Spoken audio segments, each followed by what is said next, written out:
Right, so the coronation is finally out of the way, but as much as Charles wanting his special day to be the focus of attention, and as much as royalist media are pushing that narrative, the one thing that summed that side of the day up more than any other for me was that this government spent £250 million on this circus, and there was an image, a photo that truly summed up Tory Britain and the establishment class that the royals very much belonged to. And that was an image of that golden carriage travelling through the streets of London, where sand had been used to fill in all the potholes ahead of him because the money wasn't there to fill them in properly ahead of the coronation. Money for a multi-billionaire to ride in a gold carriage and have a crown stuck on his head, studded with jewels, likely in their possession only because they'd been functionally stolen from other countries over the years, but none to actually fix a bloody road. It annoys me no end because it's a political choice to deny the funding for such infrastructure repairs, such basic things, especially right after the local elections when potholes were on the agenda, of course. But of course, there were no elections in London this time, so balls to fixing them when votes aren't up for grabs, it would seem. Our money, our government, national and local, running things in their own interests and those of the donors, those of the wealthy, those of an archaic institution that frankly is now well past its sell-by date, but not for us, the ordinary working class people without whom this country wouldn't tick. Of course, in the run-up to this, and as I covered in a video the other day, when news of people being urged to call out their allegiance came out, it was oddly silent around my way. Anyone here, anybody actually shouting their allegiance at all? But in the run-up to the coronation, of course, Charles had the new public order bill rushed through royal assent, so that new police powers were in place ahead of his big day. And this is what has proven to be the dominating story of the day, overshadowing the pomp and ceremony faster than a big black rain cloud called Diana ever could. Freedom of speech, freedom of expression, holding opposing views, but defending each other's rights to say what we believe in has always been a cornerstone of living in a supposedly free country. And when I say freedom of speech, I do mean that with a sense of responsibility. But that died ahead of yesterday as the Met Police, of all people to be charged with new powers after the Casey report declared them utterly unfit for purpose and a gnat's breath away from needing to be scrapped entirely and establishing a whole new police force, covered in another video as well, flexed these new powers beyond any reasonable doubt that they are there not to keep the peace, but to absolutely crush dissent. Protesting the waste of money, protesting the monarchy, many of us, myself included, would rather see the monarchy abolished. It is not a democratic institution. And although I get the fear people have of an elected head of state, given the cretins our electoral system keeps throwing up now, I absolutely agree there would have to be a new and different way of doing so. But that is by the by. If people wanted to protest, my God, there should be room for opposing views to this. It's a message to the monarchy. If it wishes to have a future, it ought to listen to people rather than sign in legislation hurriedly to gag them instead, because that is what Charles did. That is what Suella Braverman delivered to him, and the response by the Met yesterday bore out their actions. Anti-monarchy group Republic, they are what they say on the tin, Republicans, after having liaised with the police for 6 months ahead of time, their right to peaceful protest still nominally existing in law, rocked up with placards and wearing their bright yellow Not My King tops, and they were pounced on seemingly from the off. You know, you might not agree with them, I do, but protest is a very British thing, and they turned up with the standard kit to do so, and yet arrests were made immediately. Claims were made that they came equipped to start locking in with handcuffs, which is something Republic never do. They're a small protest organisation against the institution of the monarchy. It was a disinformation they caller into LBC from Republic themselves compared to the level of disinformation going on with what you'd expect from Russia. Graham Smith, the CEO of Republic, was arrested along with several others and detained without charge for the entire duration of the coronation, held for some 16 hours, and all of them had their phones confiscated. On what grounds? There doesn't need to be any anymore. If you're viewed as a problem, if somebody makes a complaint that might, not only might you be disturbing the peace and being antisocial, but that you might intend to be, in other words, completely innocent except somebody doesn't much like the look of you, the police can now act, and the Met, being the miserable excuse for a police force they are, duly complied. Now you can say, well, Republic were only there to disrupt, and indeed that is the point of a protest. It's been effective over the years, though.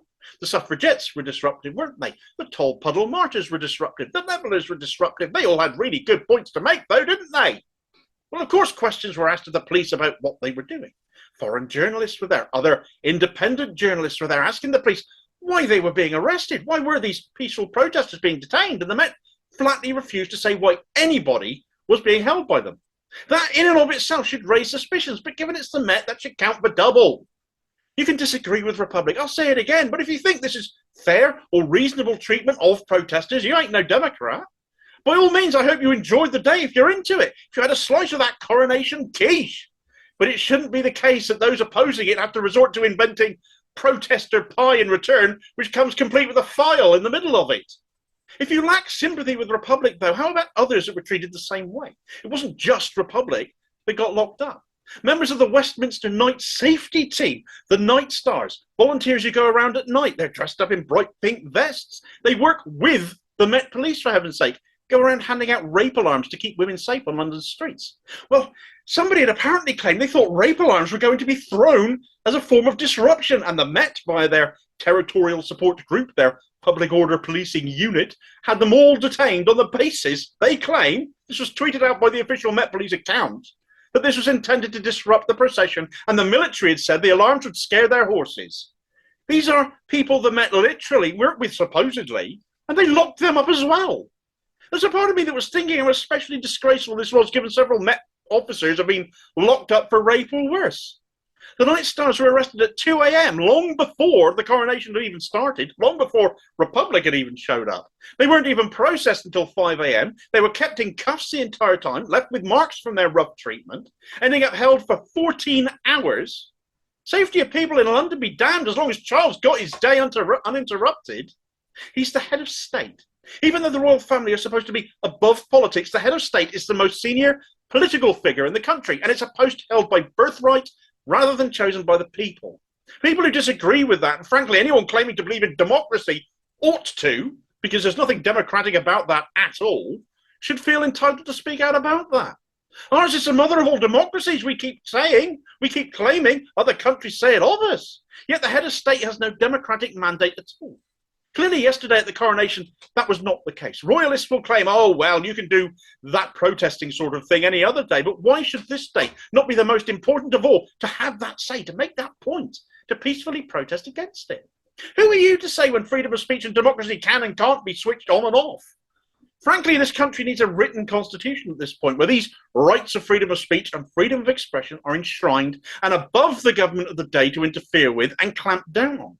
This has done the police absolutely no favours. It has done the government, again, absolutely no favours, as their authoritarianism has been exposed again, and it's done the royal family no favours at all either, as actually, I think the case for republicanism just got strengthened. But of course, that'll only happen for as long as people get properly informed as to what really went on. All of this rant has been derived from the people who are actually there. Nothing you read in the mainstream rags will have done so, intent on keeping people ignorant of what is legitimately going on, and will continue to go on now that the public order bill has been passed and we've slipped further into becoming a police state. Nothing the police did here was illegal, it has to be pointed out. The public order bill, thanks to an amendment introduced by Sunak, means the police do now have the power to arrest protesters making noise, i.e. any form of protest, or even do so ahead of time if they suspect that to be the intent. Minority Report stuff. It's a despotic move you'd expect from the likes of North Korea, not the UK, but it's exactly where we are now. Expect to see it now used in tandem with anti-strike legislation. It's bound to be where they go next with this law. It wasn't made up for Charles's sole benefit, was it? The government want to, as a for instance, enforce what they determined to be minimum staffing levels within the health service, as an example, as doctors and nurses go on strike. So how long before we see them getting arrested when they're literally on strike because even maximum staffing levels are no longer safe? The most important reason, they're actually striking. As far as this legislation and the government go, minimum staffing levels are arbitrary. Therefore, striking in certain sectors could be declared illegal full stop. Strike bans in effect, and the police have demonstrated they're perfectly happy to carry out such laws already here and enforce them.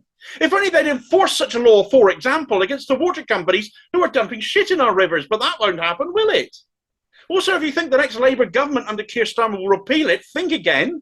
This rancid legislation only got through the House of Lords because Labour voted for it there too. This is a law that is to be used against us and not them. This is a law that we have seen this last weekend to be used for their benefit and not ours, used against us. Police forces around the country are now charged to enforce legislation that actively suits establishment interests and runs completely contrary to ours. This is incredibly dangerous legislation, and if you think it'll stop at a few protesters, think again.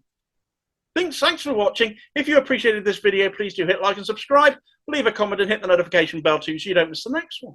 Also look out for me on social media and other interesting stuff by clicking on the Linktree link in the comments below, and I will see you next time. Cheers, folks.